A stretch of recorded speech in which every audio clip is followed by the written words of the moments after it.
Hi, everyone. Welcome to Two Bald Guys Talking Safety. I'm Langdon Dement. And I'm Julian Taylor. And welcome to our podcast. Hello, and welcome to this week's episode of Two Bald Guys Talking Safety. And it's actually two bald guys talking safety and one guy with rather a lot of hair, actually. And we'll introduce him in a moment. First of all, Langdon, do you want to say hello? Hello, everyone. Hope you're doing well. Looking forward to our conversation today. How are you, Jules?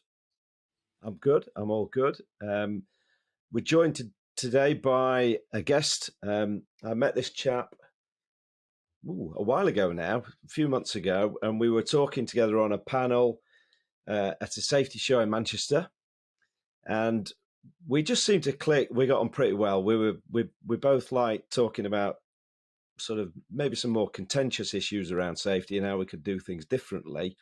And I thought he'd be a good candidate to drag kicking and screaming onto our podcast. So Phil Roberts, welcome to the podcast. Do you want to introduce yourself and give us a bit about your background? Yeah, hi both. Thank you for having me. Yeah, we met in Manchester, and I think definitely we had a really great time talking about lots of different issues. A bit about me. So I'm the current head of safety for Freightliner. For people that don't know, it's the UK's sort of largest intermodal logistics company, covering rail transport of containers and things like that all across the country. Previously, I've done about 10 years in safety now. I've done bits in manufacturing, galvanizing, gas infrastructure. So, I've got quite a bit of experience in dealing in safety with some really high risk and interesting and complex sites. So, yeah, I'm really excited to talk to you both. Cool. I'm going to start, Phil, by I'm going to ask you a question we ask everybody, because people don't generally grow up thinking, I want to get into safety. They tend to fall into it.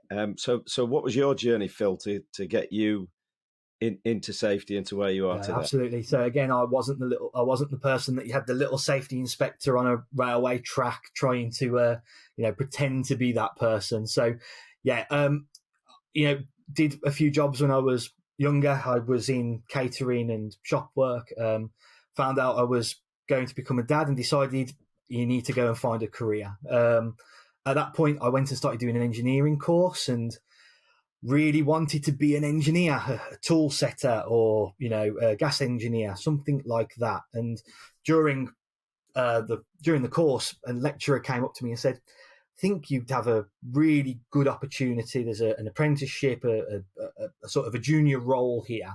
And it was 4 little letters that I'd never heard before in QHSE.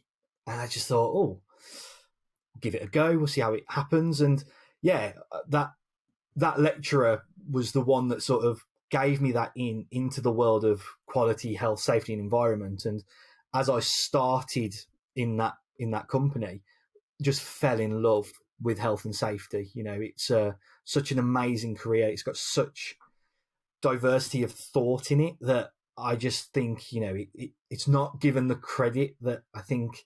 It's not the sexiest of professions, unfortunately, still. But yeah, there's just so much amazing stuff that you can be a part of in it that I fell in love virtually instantly with it. So a couple of things springing to mind there, Phil. First of all, I don't know what they call them in the US, Langdon. Is it G.I. Joe, or we call them an action man over here? So the kind of the boys' dolls that you would play with as a kid. And I'm just thinking, you never saw a safety officer, did you? You had the parachutist and the Marine, but Jules, you're telling your age a little bit, because when I was little, they were little. They went from Were they being the little? cool big ones to a little bit smaller. But you are right. I think about my old trains and stuff. I don't ever recall having a safety guy either. No. And the other thing is, Phil, did you tell your missus that you'd fallen in love with something else? No, as well? You know what? If she listens to this podcast, I might have to have a good story on the back of that. But frank conversation. She's my first love. Yeah. But yeah, if you don't hear from me again, good. She's obviously not that happy with it. I'm just honored, on a quick side note, that we have a Phillip who has 2 L's like myself. seems to be the rarity here. So There's only one L in Langdon. Phillip is my first name. How dare you? I got 3 L's total. There you go. So Phil, what is it that you're passionate about? I mean, we can hear it when we're talking to you, but what is it that you're passionate about when we're talking about safety? I think it's a really broad thing. I think for me, in terms of safety, everything just seems that we're just scraping the surface of what truly amazing safety can be. We've done excellently as a profession of around compliance and around really stepping it up and working with legislation and, bringing accidents to a level that, 30, 40 years ago, we probably didn't even think this could be achieved. But I think what gets me out of bed in the morning sort of thing, working in safety, is that the next day it just feels we're so close to achieving something that has never been done before. There's new people, there's new psychologists that are now writing books around safety. There is more and more literature, there's more and more challenge around the industry. And I think for me, to be a part of that and to be, hopefully to be able to give something to that industry that, potentially makes them think slightly differently, I think that's just amazing. And that's probably the broader piece. In terms of the day-to-day, how you operate in safety, I think just changing one person's mind, changing that operator's mind to just, not just to stop and think, but to come up with something that is so much better, like so much more driven in a different way that I would never think of in a safety profession.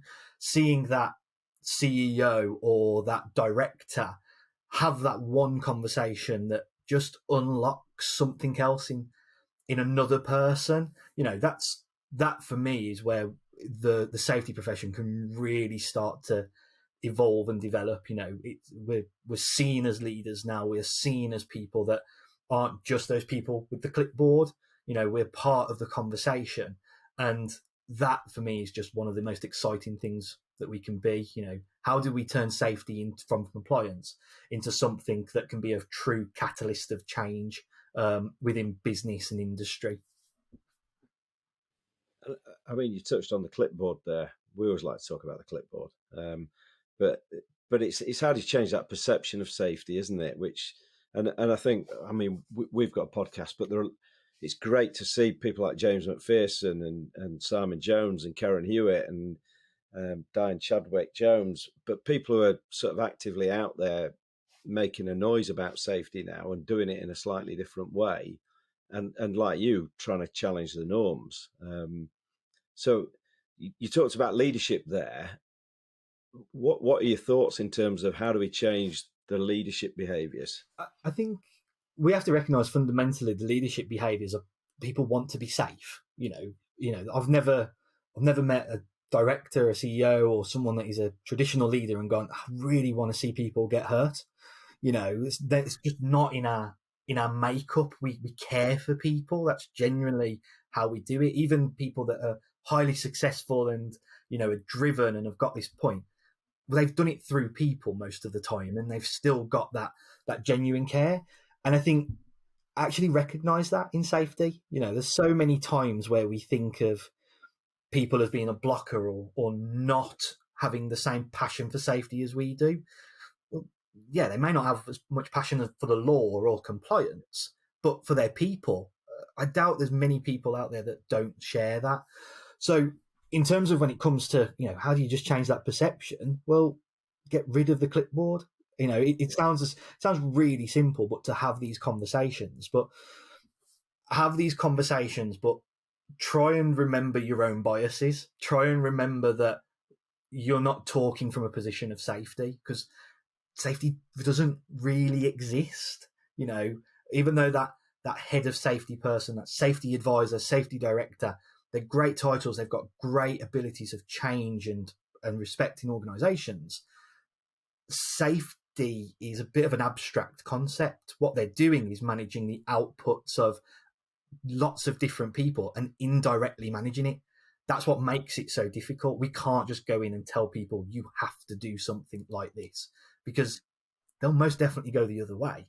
So how do you build your own influence? How do you build your own repertoire with these different people and really start to make them not think like you, but just understand they're already thinking in this way, and then you just sort of put the pieces together of the jigsaw, and that's, for me, that's how you become the enabler.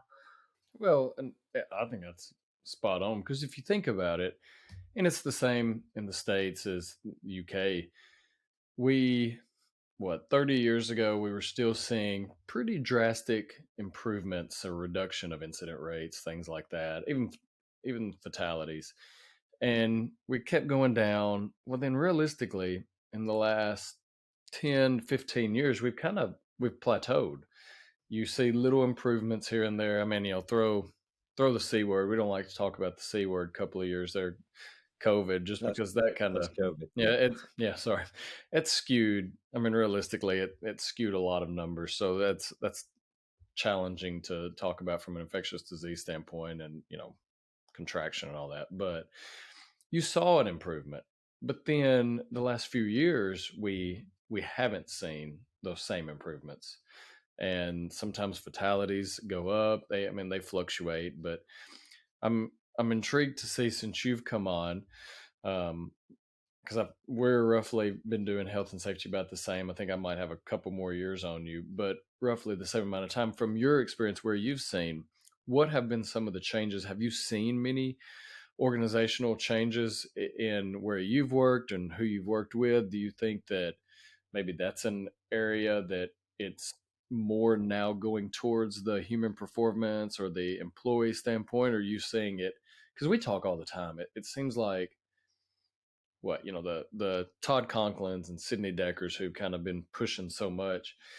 Even that, now you really think about it, that's been going on for what, maybe 6, 7, yeah, 8 years, and it's still trying to figure out how can we maximize that. So I'm curious on your thoughts in that realm from what you've seen. Yeah, I think, like I say, I mean, 10 years, it sounds like a long time, but I mean, the whole safety conversation has been around for about 40, 50 years, from that compliance piece coming through. And then, probably, like you say, the Sydney Deckers, things like that, early 2000s, the conversation was starting to shift.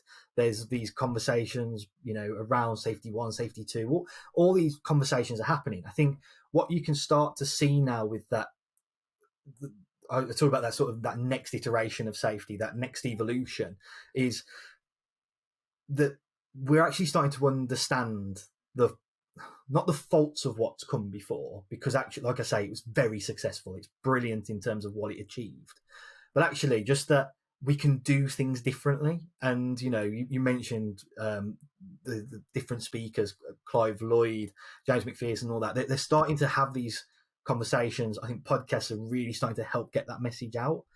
But I think what I can really see is that there's a real focus now on, actually, how do we communicate about safety? That's been the biggest shift that I can kind of see. And we talk about just cultures, trust cultures, removal of blame cultures. That seems to be embedding everywhere. So people, I guess, theoretically agree with this. What we're starting to see is people now, I guess, have a bit of a trial and test and feel really uncomfortable with it, because the most comfortable thing for us all to do, someone has an incident, if there's an accident, is to go, they made a mistake. Even for ourselves, if we bump into a chair or something, it's easy to just go, I've been really silly, instead of thinking of, well, could I redesign, could I move that so it doesn't happen again? It just makes my workload so much easier if I can just go, it was my fault, or it was their fault. And actually, I feel like I've done something. And that, people know that theoretically, that is still very difficult to get in when you are sitting in incident review panels, or when you're having conversations with people about an investigation, and you go, okay, but even just using something as simple as the 5 whys, why did that happen? Why do you feel like that? I mean, that question is so powerful, of why do you feel that particular way? But it opens up such a big conversation, and we need to sort of lean into that sort of discomfort with those conversations, because it's one of those things, isn't it? The more you do it, the more you get better at it and things like this. And we'll make mistakes. Safety's made mistakes. We've got a history of it, but it's the only way to break the plateau that you talk about, Langdon. If we keep that definition of madness, we keep doing the same thing over and over again and think we're going to get a different result, it won't happen. The UK is the same, that between 120 to 150 fatalities a year, and we've got a great compliance piece that has really helped to reduce that. But now, how do we get it under 3 figures? How do we get it down into that sort of below 50? And how do we get it to that? I've listened to some of your podcasts and I agree about the zero harm, but it's a goal. It's still an ambition that I don't think there is no person that wants one, but we have to just be very careful of how it gets messaged. But yeah, for me, that's how you break that plateau. But definitely that whole piece of you've got that big change is how we communicate about it, and that's opening the door for me that we've got a real chance to start to develop safety over the next few years. And you can see it on things like LinkedIn. It's already starting. We just need to be a part of the conversation and build a safety culture, an industry culture in safety to allow this conversation to flourish further. It's really interesting. I mean, we've had a part of my role here in this business is a massive part of it is coaching, and I coach coaches. So I coach our managers to coach our people, and I think we've been really successful in that. And we do some of our job roles. They get sort of maybe up to 8 hours of coaching a week, which is fantastic. And the reflection I have often when I'm thinking about that is actually some of the stuff we should be doing in safety is not that complicated. You use the other C word all the time though, which is the one I love, which is communication. And actually, I think that's a trick we miss. And I think one of the dangerous outcomes of COVID, and we're sitting here on a sort of remote call today with us all on cameras, is that we've started almost going a bit backwards in terms of our communication, in that we do too much stuff through these machines instead of just talking to people. And actually talking to people is a really powerful tool. So again, if we can change the approach and change the mentality from one of sort of let's just do documentation and process and wait for things to happen and then we'll deal with it, to actually let's talk to people. It's radical, I know, and then and let's really drive coaching. That to me is one of the things that could really take us to a different level in terms of making safety just part of our daily conversation. And quickly, I'll let you come in then, Phil. I'm talking a lot. But I think the other major thing around that is that has whole business benefits.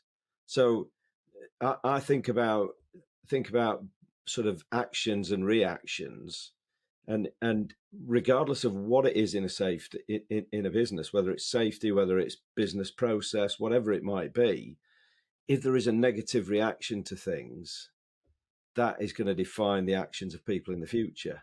And if we can start to change that culture to one of coaching, we get different reactions when to stop things going wrong in the first place. If that makes any sense whatsoever. Absolutely, I agree. I think you talk coaching. When I talk with people, I talk about studying. We talk about the safety practitioner and go, well, what do they do in this abstract notion of safety? What is it that we're there to do as a practitioner? And we try and do it. When we talk in terms of compliance, you can do safety. You can quite easily achieve this stuff. You can get the documents. You can test it against the ISOs, against what NEBOSH say, all these different things. We can be seen to be doing something. But actually, when we step away from compliance and we want to talk about influence, we want to talk about how do we study the effect of our actions and the reactions of the business to something, well, actually, the practitioner for me becomes this one of a I guess like a science teacher is how I always come back to it. Of how do you study what is going on? How do you develop a hypothesis? How do you look at what's going to happen? That sort of planned method of work, and then actually what's the output? And the crucial thing is, how does that affect your hypothesis? Does it, when you look at the outcome, did it prove or disprove what you did originally? And I think this is something in safety that we kind of miss a lot of the time, because we get absorbed into the doing, the actual method, and then we miss the output and go, well, did that do what I expected it to do? And we think about failure, but if it didn't do what I expected it to do, is that failure? Well, it's not in science, because every output is its own success, because you've either proved or disproved that hypothesis.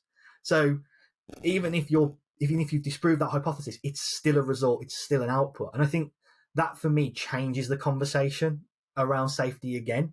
So it works with that coaching piece. It's that both of them are looking at how do you continually develop, and we've seen the ISO clause of continually developing and things like this, but genuinely, how do you just develop what is going on around you? If you think introducing this is going to have a benefit, actually define that benefit. And if you don't achieve it, okay, well, that's not a negative thing.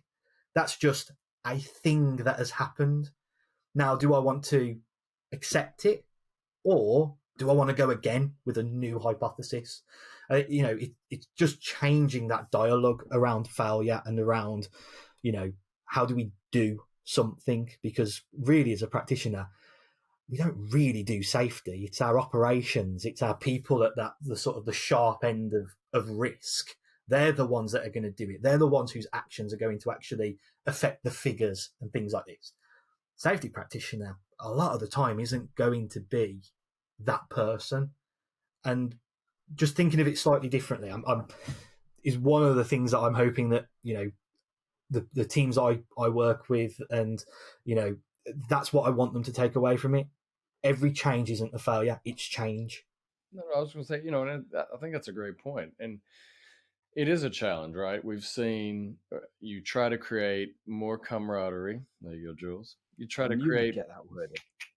You try to create better relationships, communication, whatever. But I think we get very stuck in the realization of compliance is a fallback. And no matter where you are, meaning what country, what progression you are in the health and safety arena in the realm, a lot of people are going to fall back to that. So that's why we talk, if we can get better about embedding safe operations, embedding it as just a routine part of what you think about, because we're all notorious for it. I've used the example when I was building the playhouse out back.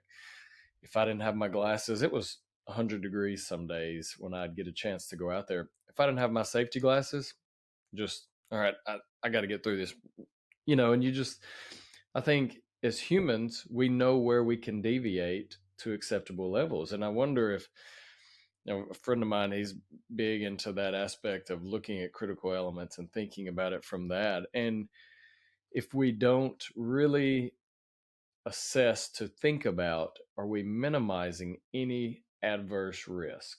Meaning in our own jobs, not just as health and safety professionals when I go out, but as the frontline employees. And I think that's makes you wonder if we're never going to achieve perfection, because we're not, but I just wonder, how do we continue that when, you think about it, really, we haven't had any groundbreaking health and safety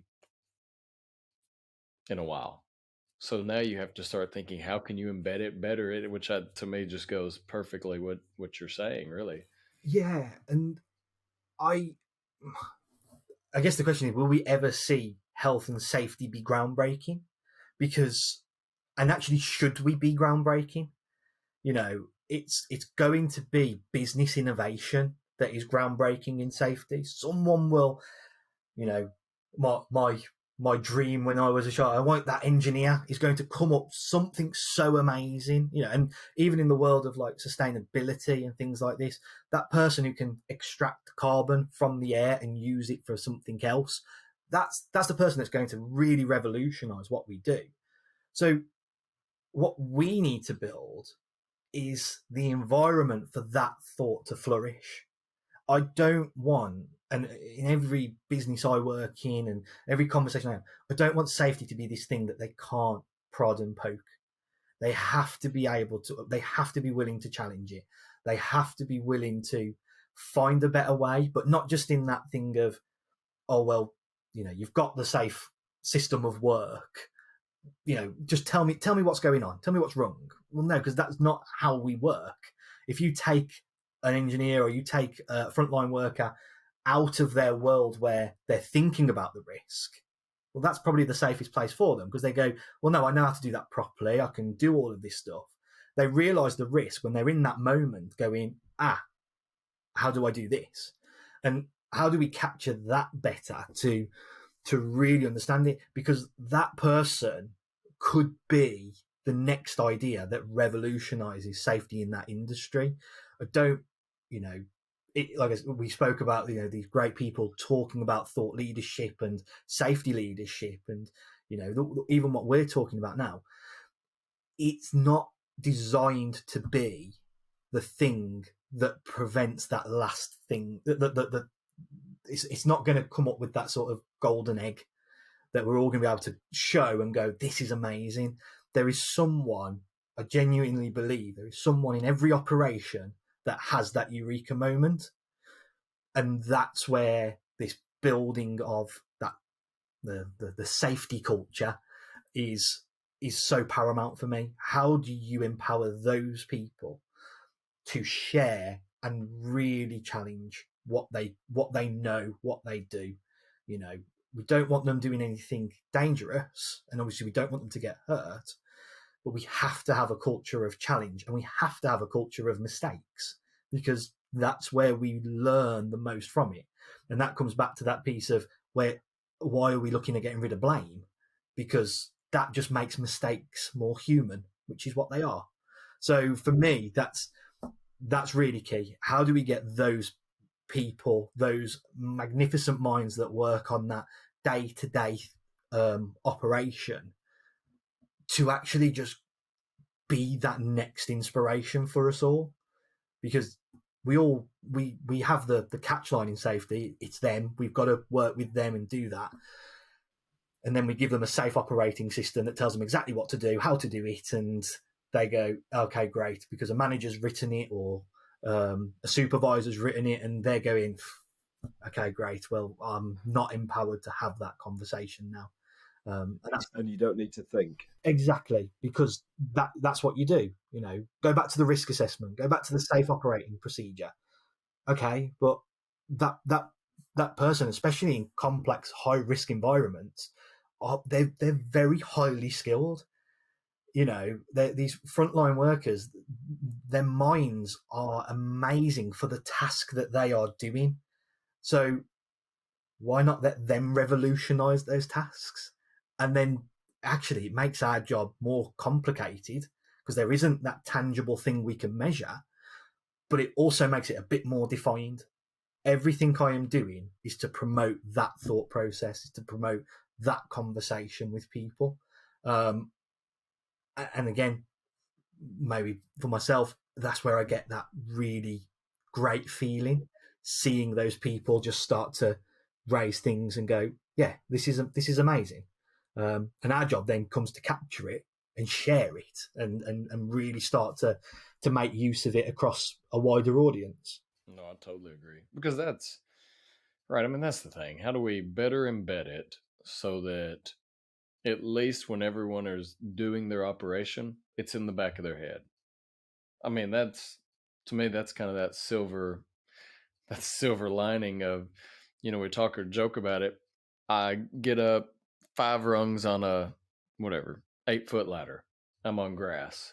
I get up 5 rungs on an 8-foot ladder, and I'm on concrete with a bunch of wood underneath me.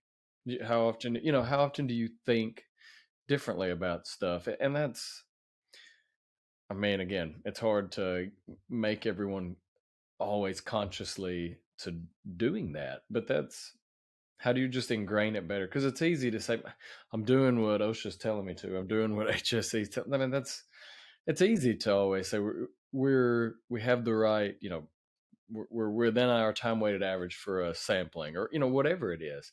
It's easy to always use that fallback, whereas if we just really figure out ways of having people just consciously aware, I think you see differences, which is a challenge, to be honest.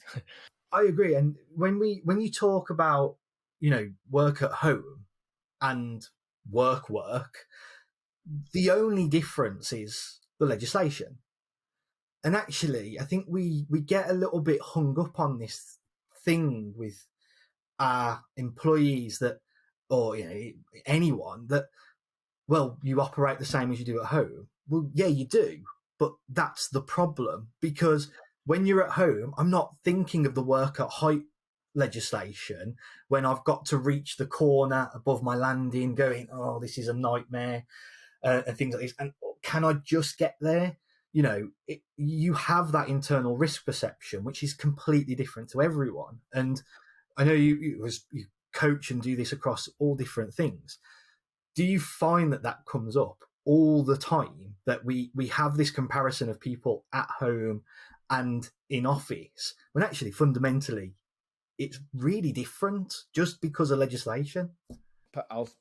You may go first, Jules. From my perspective, yes, I have seen it. But when I noticed it more so was during the C word, during COVID. So I was at a previous organization, and at the time I was going out doing, or let's say pre-COVID, I was going out doing audits, inspections, general, not just from a process standpoint, but we talked a number of things going out.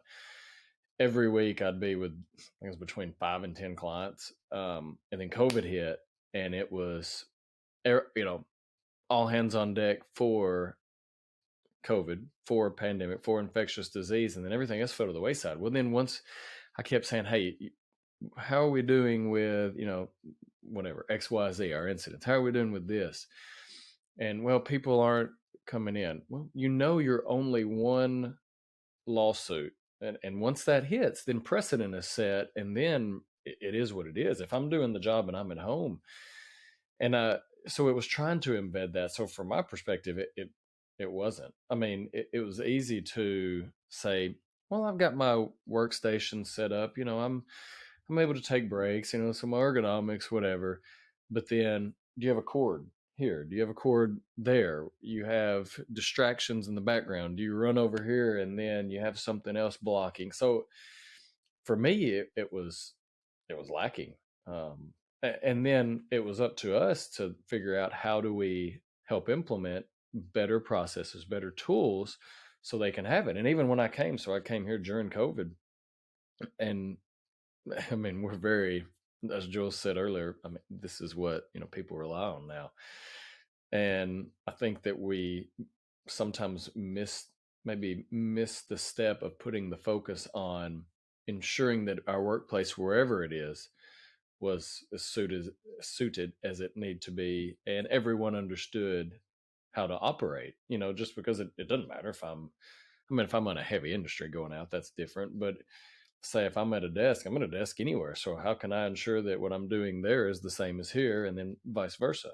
Because there's that direct correlation. So from my perspective, yeah, it's a challenge. The thing I find most amusing is the number of safety people who go home and do utterly stupid things, and then lose all credibility when they go back to the workplace with half a finger missing or something like that. And I don't know whether I'm answering this in the right way, Phil, but I don't think people are motivated by legislation and regulations. People are not motivated by that. Same as, I'm a cynical Yorkshireman, and I've said this for years. I'm not motivated by business priorities or business values. That's something somebody else has come up with and they're wanting me to adhere to. So what we've got to do is we've got to make safety just something that people have a personal vested interest in, And if they've got that, they're going to behave differently. And I think listening to you talk earlier, it was kind of, I was thinking about this, was this whole thing of actually, if we involve people, just involve people, talk to people and involve them. And actually, if they feel involved, they'll feel engaged and they'll feel empowered. And I think one of the things I was thinking about at the same time was safety can be a great enabler in a business. To me, it can be a really great enabler to make people more vocal.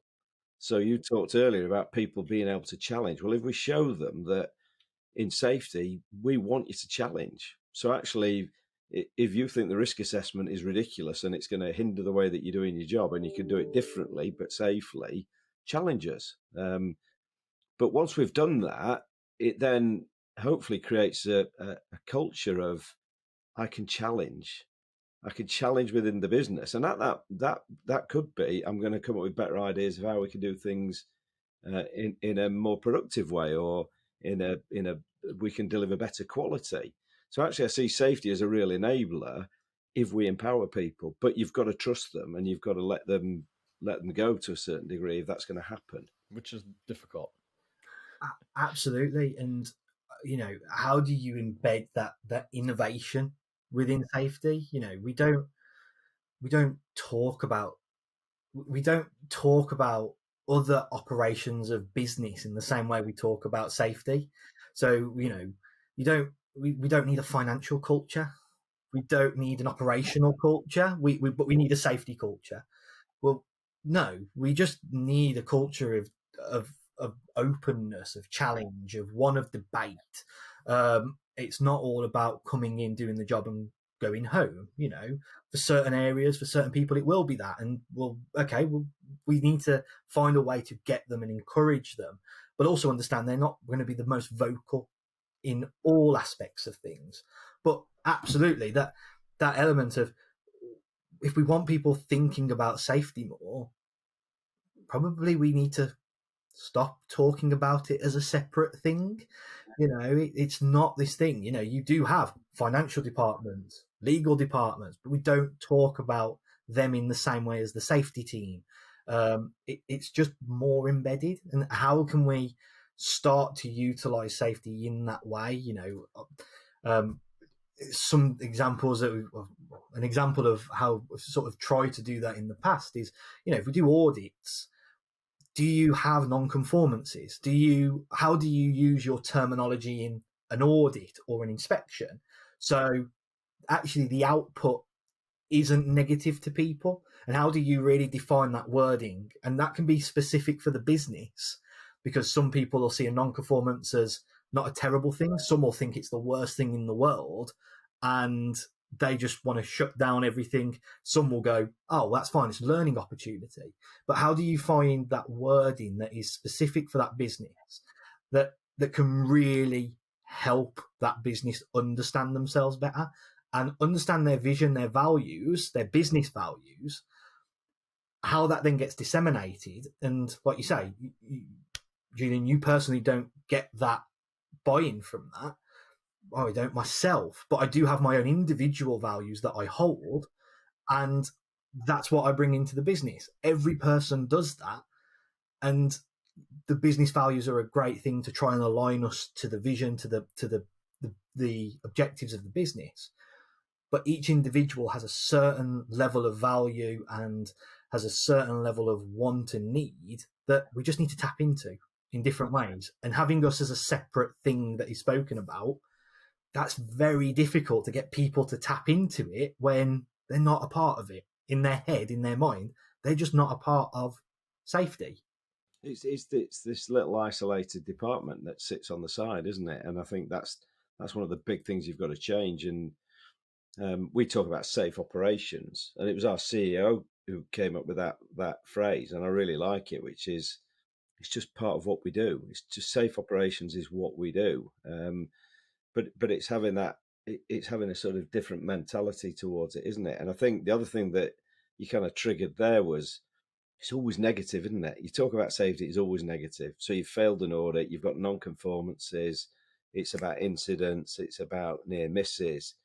Actually, how do we change the terminology and maybe change some of the metrics. So actually the stuff we talk about is positive. So how has safety supported increased production uptime this month?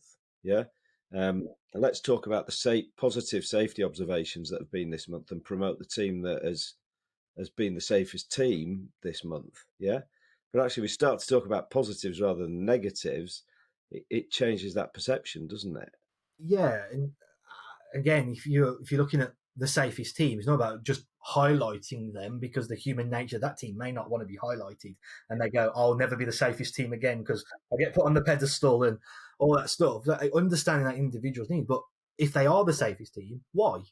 What have you done? How are you holding out? And I'll share that to everyone to understand it. What are those little? How have you hacked that behaviour? How have you made it so it's natural to you? I think that's a really key thing. But yeah, it's difficult, you know. And you talked about positive observations and things like this. In safety, we love to capture absolutely everything to then put into a trend analysis. Do we have that in everywhere else in the business, where it's like, oh, we've just won this contract, we're going to put that on a board somewhere and we're going to pin it up, and we're going to remember on July the 22nd of 2018 we won this contract and we did really, really well. You don't come back to these things in other areas, but we do. And you know, it's about how do you just get it in the moment. You know, winning a new contract is just embedded in the business as a fantastic thing.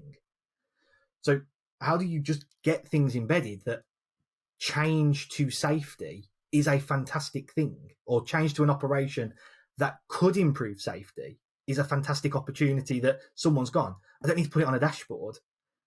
The business, those teams are just embedded to go, what an amazing idea. And that reinforcement will be so much better than any certificate or anything that the safety team can produce if the team themselves are driving that improvement in the moment. And I think that for me is true embedding of safety. How do their peers, how do their people they are with day to day reinforce that? And how do we let them know that that's what they've done? Because, you know, the easiest thing is they make these little changes and no one on that sort of frontline worker even realizes they've made the change that could increase that variance within that operation. Have they made it safer? Have they made it more unsafe? And, you know, it's just that if they can understand that or see that's a slight change, they might just have a conversation with someone that stood next to them and they go, that's a fantastic idea, or, oh, that's not.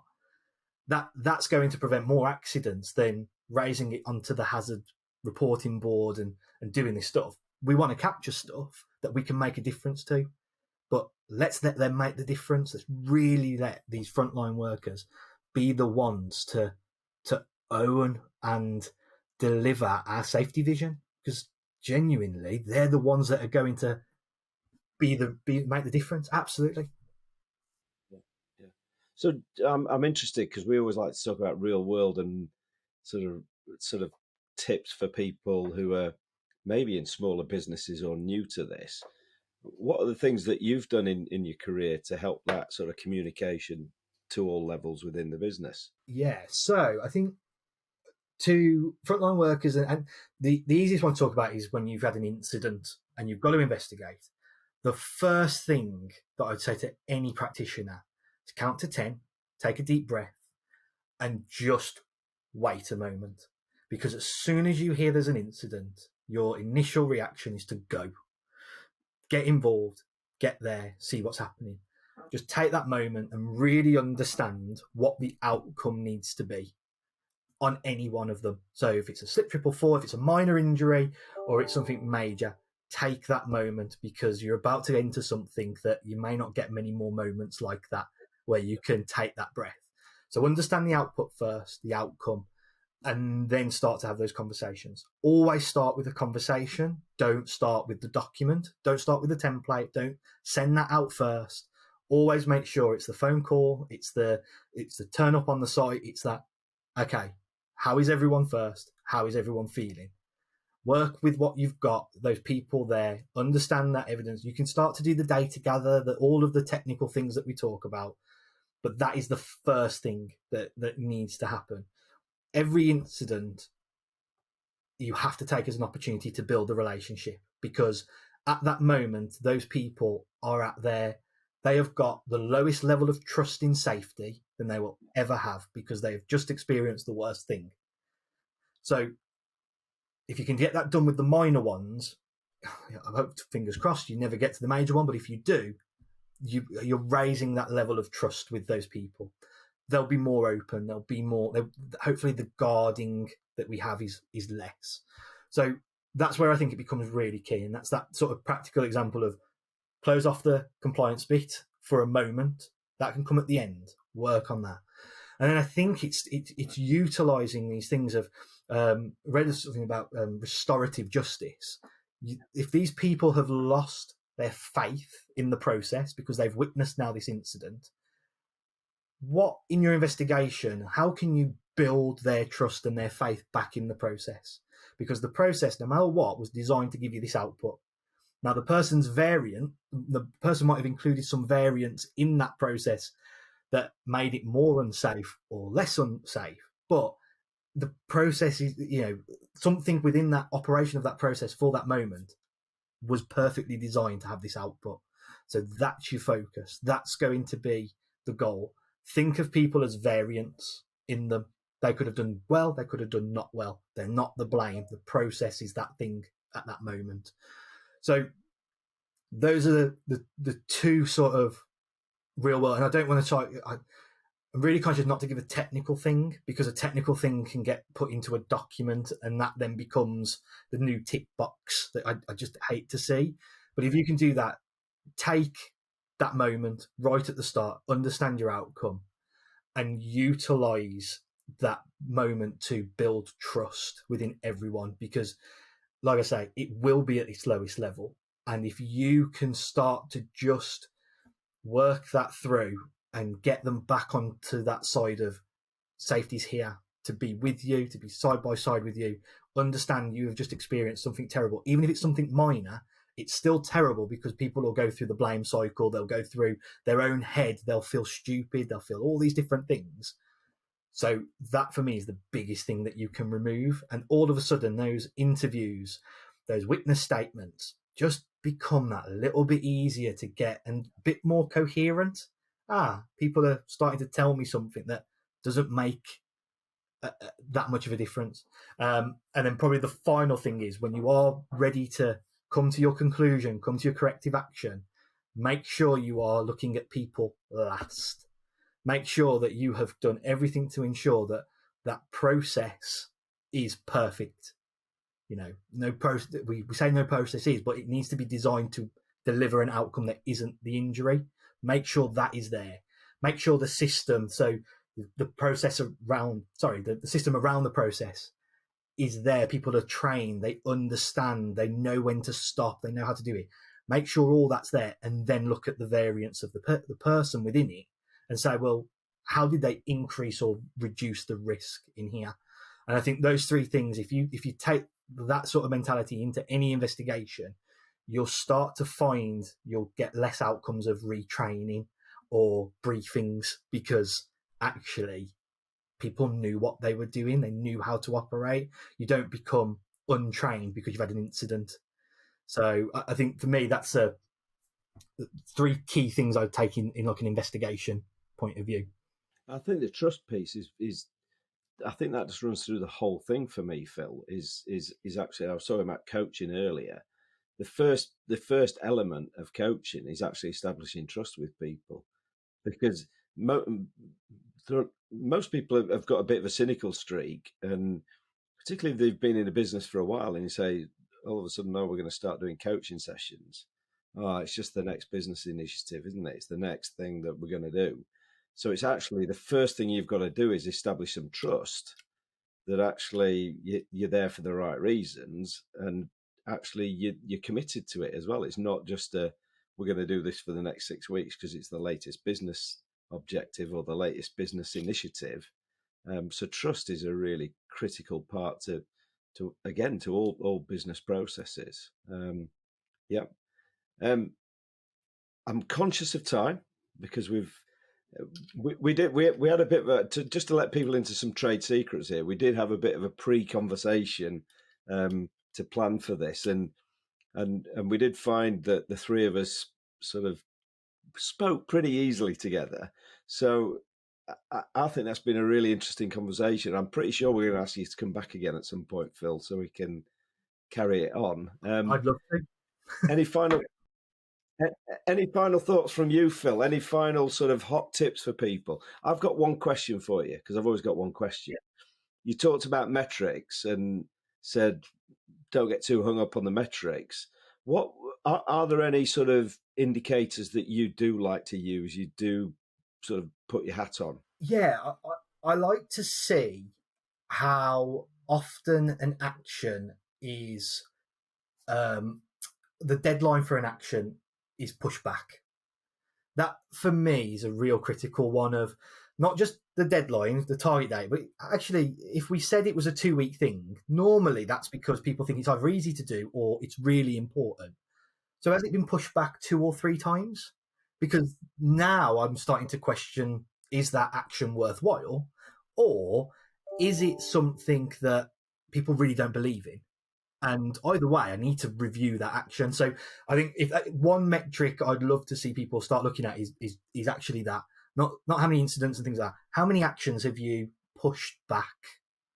I think that might trigger some really interesting conversations for people. Phil, I think I've got a new first love here, because that's the thing I love talking about actions. I think I say it all the time, action, everything in safety is about outcomes. So actually, if you're not dealing with your actions effectively, or the actions aren't right, that's going to be a really key indicator in terms of your success or not. So I think that's one of the best tips I've heard in a long time. Great tip. Okay. Langdon, thoughts? Any final thoughts from yourself? No, thank you, Phil. It's been a great conversation. It's one of those we talked about. I feel like a lot of lines to what we are trying to kind of promote, what we talk about, and right, with the understanding every organization is different. So how can we help everyone to get to where they ultimately want to be, and understanding where they even are? So thanks for joining us, Phil. Thank you very much. Phil, it's been great speaking to you. I'm sure we'll speak again soon, and we look forward to getting you back on the pod soon. Langdon, I always do this. I'm going to hand back to you to sign off in your inimitable Nashville way. Well, for everyone out there, we appreciate your time and joining in once again to our lovely Two Bald Guys Talking Safety with dear Phil Roberts. We hope as you travel about, go about your daily activities, that you stay safe and watch each other's back out there. See you, everyone. Hey, everyone. Really appreciate you tuning into this episode of Two Bald Guys Talking Safety. Please follow and subscribe to wherever you stream your favorite podcast, or visit us at evotix.com. And if you want to see how follically challenged we really are, come and check us out on YouTube. If you've got value from the podcast, please go to Apple Podcasts, and in the review section of this podcast, if you could leave us a review or a rating, that would be great. And as always, everyone, while you're going about your days and about your normal lives, stay safe out there and watch each other's back.